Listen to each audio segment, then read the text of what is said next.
Thanks so much for joining The Junction, where we're trying to make connections between Ardmorites. I'm Ardmore Leader News Director Michael Dean Smith, and joining us in The Junction this week is Jessica Scott. She's the director of the City of Ardmore's Department of Community Development to talk a little bit about infill development and how that plays into the city's larger comprehensive plan. So Jessica Scott, thank you for joining us in The Junction this week. Thank you for having me. I'm so excited to be here. So this infill development vote that the City Commission approved last week kind of was interesting to me because it does talk in some specific details about the city's larger comprehensive plan. So before we get into that, just could you kind of briefly explain what infill development is? Absolutely. So infill development is any development that is placed in areas that are already developed. So there's already streets, there's already infrastructure, there's already water, sewer. So those things are there. There are these vacant lots where you have everything else developed around it, but then you just have this, one little vacant space in the middle. Okay. So it's trying to build into some of those underused or just unused tracts of land. Both, right? Underused and unused. And you have to remember, especially in our older parts of our downtown neighborhoods, a lot of those houses are 100 years old, right? And so some of them have, they've just been decayed, they've been torn down, and now you have house, vacant lot, house, vacant lot, right? And, the vacant lots just kind of sit there. They're underutilized completely, right? But they're a perfect place to build a new residence because the roads are already there, the water's already there, the sewer's already there. And so it doesn't take there's no extra infrastructure, right? Sure. And once you put a new house in those neighborhoods, which we've had several already that have just without the incentives, there's a bunch out there, it kind of revitalizes that neighborhood, right? It's one thing to have a neighbor, it's another to live next door to a vacant lot. Sure. So with this infill development now coming to Ardmore, is this something that is going to be citywide, or is this going to be limited to a specific part of town or specific neighborhoods? So it's actually limited to a specific part of town. Okay. So in our comprehensive plan, when they did the comprehensive plan, part of their research was they drove to actually every residence in the whole city. Right? They drove every street, they drove every residence, and we started kind of taking an inventory of where the residential development is. And then they also went through and was like, okay, well, there's roads here, there's water and sewer available here. And they developed what they called a tier 1 suburban area. And they're like, this is our old part of town, this is our core part of town, right? These are the places that have been existing forever, right? And these are the places where you keep finding those vacant lots, right? Over time, people just haven't rebuilt or and maybe even the house needs to be torn down and something new needs to be put there. And so they identified this as the tier 1 suburban area. So what we did was when we decided one of the recommendations of the comprehensive plan was we need to work on something to start filling up those lots. These are excellent places for people to build themselves a house or developers to build houses. And so the city decided maybe we need to give some incentives to do that, right? It was a recommendation from our comprehensive plan. Let's do this. And so then that's how the infill development ordinance came about. Okay. What can we do to entice people to build in those lots? So what are those what are those incentives that you're hoping to lure some new development in with?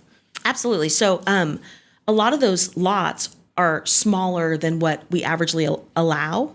So in the city, per all of our zonings, the smallest lot size for residential is 6,000 square feet. Okay. Well, back in the day, lots weren't that big, right? I mean, people had smaller houses. You think of all those shotgun houses. You think of the little lots, right? So once those houses are gone, per our ordinance, you couldn't even build that. Can't rebuild anything. Yeah. So we were stopping ourselves from rebuilding. Okay. So one of the incentives, which I think is the most important incentive that we're giving, is what we're doing is we're taking an average of all the lots within 300 feet. So if the average lot is 4,000, now you can build on that same 4,000 lot. So we're making buildable lots where they were never buildable before. So people wouldn't buy them to build because they're like, the city's not going to let me build on it. So that's, to me, that's the best incentive. But the other incentives are we're doing 50% off building permits fees. We're doing 50% off water taps and sewer taps. And Then if it's in an area where there's already sidewalk, or maybe you want to put in sidewalk, we're offering $3.75 reimbursement per square foot of sidewalk you put in. Okay. So this is going to maybe get some developers to really consider this may not be the tracts of land they're used to building on, but considering some of these incentives, you're hoping it's going to bring a little bit more development in. Absolutely. And I think, to me, honestly, I'll just tell you, I think the biggest incentive, the financial incentive is amazing. That's great. Whenever we can offer, do anything like that, that's fantastic. But the biggest incentive is allowing people to build on these smaller lots. Because I think there's investors out there who would love to build. But when they look at it and they looked at our ordinance, they're like, well, I can't. And they just kind of moved along, right? But this just opens up a whole new world for them. Let's talk a little bit about the cities and you had mentioned it before, the comprehensive plan, how a lot of this information was gathered. How does this type of infill development in Ardmore, how does that play into that larger comprehensive plan? Is this going to be looking at like home prices or what are we looking at with that? More like housing availability. Okay. Right. One of the things that came out of the comprehensive plan is that Ardmore needs housing, which I think is, everyone obviously knows. We didn't need a comprehensive plan to tell us that, but they did, right? They did their studies. It was formally identified as a problem. It was formally identified as a problem. And so one of the things that came in the comprehensive plan was we need housing of all kinds, right? We need rentals. We need houses for sale. Any type of house, we need the housing, right? We have the jobs. A lot of people travel from outside to come and work in Ardmore. And some of those people would probably live in Ardmore if there was housing available to fit their needs. And so not just at high levels, not just at low levels, just levels all the way across. And so this is one of those ways to get us more housing, right? It's just an incentive. Let's build more rooftops. Everybody wants more stores, they want more restaurants, they want more everything, but you don't get stores and restaurants without rooftops, right? It's a cycle. Those workers have to live somewhere. They have to live somewhere. You got to bring the people, and the shoppers have to live somewhere, not just the workers, right? Who's going to show up at your restaurant if we don't have this? So rooftops are like the first lowest level of what we need to build our city. And so it's a great plan for us. Has your department already gotten some interest in this type of development now that the City Commission has officially passed the ordinance? There's 2 applications in my office already. Okay. So I'm working on the first one, right, where we want to make sure that it's easy, right? I developed a handout for developers, right? Like anybody who wants to build on one, like it kind of breaks it down I'll leave it with you. It's a handout for them, and we have a new application for it, right?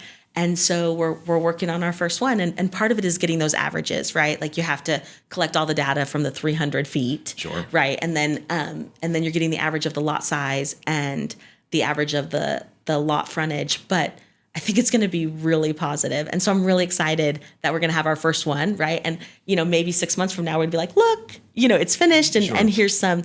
And this one it's a larger lot. But with these new incentives, they could put 2 houses instead of 1. And so it makes it more financially feasible for the developer, right? Because, he's like, oh, it's a big lot. I can only put 1 house on it. Like, how much am I spending on the lot? But if he can put 2 houses because all the other lots in the area are smaller, right? If they're all 5,000 and now he can go 5,000 and he gets 2 lots on that 10,000 instead of 1, he's willing to put those houses in. And so, I'm really excited. I can't. The next day we got an application. Wow. So I was just glad we did the application in advance. We were ready. But and so the very next day we got our first one, and now we have 2. So it's great. So it sounds like then this blanket application or this application process, it's not going to be a blanket process because it sounds like it really could vary neighborhood to neighborhood, even down to lot, right? Absolutely. I can't come back and say, now you can build on 3,000 square feet. I can't, right? Because it's going to vary with that characteristic of the neighborhood. We don't want to damage those neighborhoods, right? We don't want neighborhoods where they have 10,000 square foot lots to come in and say, well, now you can do 3. No, we want to keep those sizes, right? So if you have a neighborhood where everybody else has 4,000 square foot, well then yes, right? If we want to keep those, we want to keep the characteristics of those neighborhoods intact, but we want to revitalize them. And talking about the revitalization too, that takes me to kind of my last question. As we're talking about infill development as developers are coming in, looking at some properties, could this potentially include raising properties to the ground to make room for new buildings?